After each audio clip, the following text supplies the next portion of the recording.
Wisconsin's race for governor has been an eventful one for the state's Democrats. At its peak, there were 7 candidates vying to be the Democratic Party's nominee in November. In total, 4 candidates have dropped out since June. One of them, David Crowley, has re-entered the race.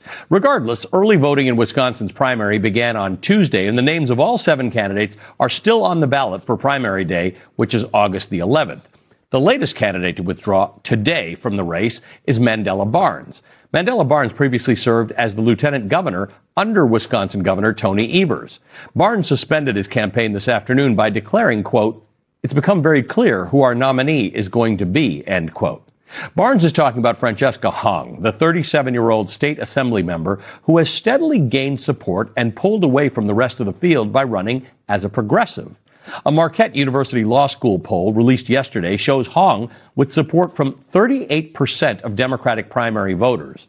Barnes was her closest competitor at 16%. He has not endorsed another candidate since withdrawing today. Hong's campaign has been compared to Zohran Mamdani's mayoral run in New York last year. Like Mamdani, Hong is a member of the Democratic Socialists of America. She supports universal child care and abolishing ICE. She's also generated enthusiasm by building a strong ground game and focusing on affordability issues. Now, if she were to win the primary, she will likely face Tom Tiffany, the Republican congressman endorsed by President Trump. If Hong wins in November, it will be an historic moment. Wisconsin has never elected a female governor in its history, let alone an Asian American woman. Joining me now is Francesca Hong. She's a member of the Wisconsin State Assembly and a Democratic candidate for governor of Wisconsin. Welcome to the show. Thank you for being with us this evening. Thanks for having me.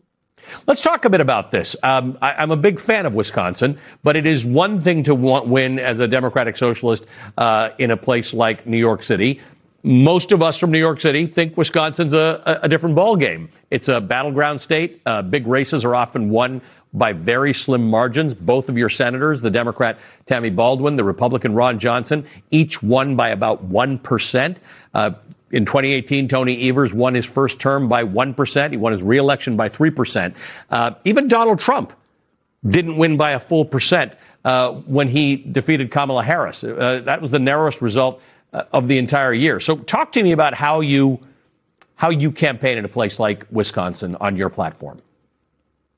You campaign by going to communities in every corner of the state, rural, urban, suburban, and you go and listen to the voters and affirm the different struggles, how they're feeling, what they want for themselves, their families and communities. And most folks want to be able to care for themselves. They want to be able to afford to live in Wisconsin. And I think many people are starting to feel that the economic system now is deeply rigged against them, and they deserve an affordable Wisconsin that actually puts government as a force of good, and it puts working class people first. You identify as a Democratic Socialist. I grew up in Canada, where a lot of things that Democratic Socialists espouse here, many people in democracies around the world take for granted. Even if you're a conservative or a liberal, you assume that people should have universal health care and people should have universal child care and there should be a good minimum wage. However, in America, the term Democratic Socialist has negative connotations for many Americans. Talk to me about how you address that. Well, first of all, let's remember that here in Wisconsin, we have the only publicly owned NFL football team. We're very proud of our Green Bay Packers. And this is a state where sewer socialism was born, Social Security, kindergarten, environmentalism. We have deep progressive roots, and it's about time that we dig into these roots and build something even better. And I think working class folks all across the state who have felt very much left behind are ready for a new politics to reclaim working class power and make sure we have a government that actually puts working class people first. We've seen a number of Democratic Socialists win in primaries around this country, and then we've seen them win either in elections or in primaries like New York City, where it's very clear that the Democratic Socialists who won their primaries will be elected to Congress in November. That said, it's creating a discussion in the Democratic Party about whether this party is big enough for everybody.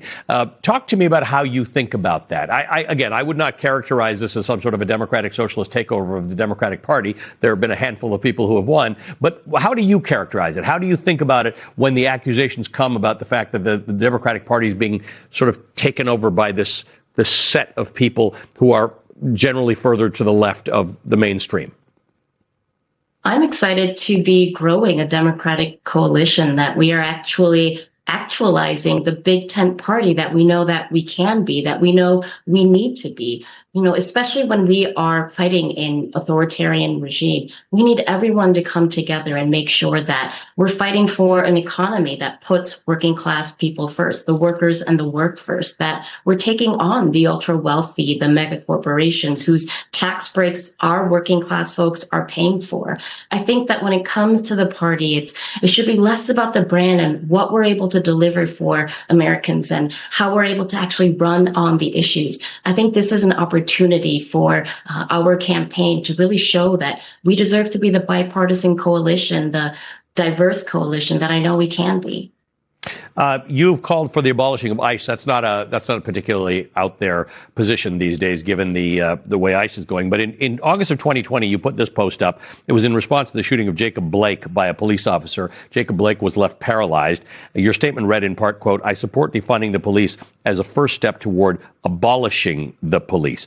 Tom Tiffany, the likely GOP nominee, is already treating you as a general election opponent, and he's focusing on that statement. "I support defunding the police as a first step toward abolishing the police." Is that what you believe? There's not going to be a governor, except for the Hong administration, that is going to be more serious about public safety. That to actually be serious about public safety, we better be tough on causes and not just tough on crime.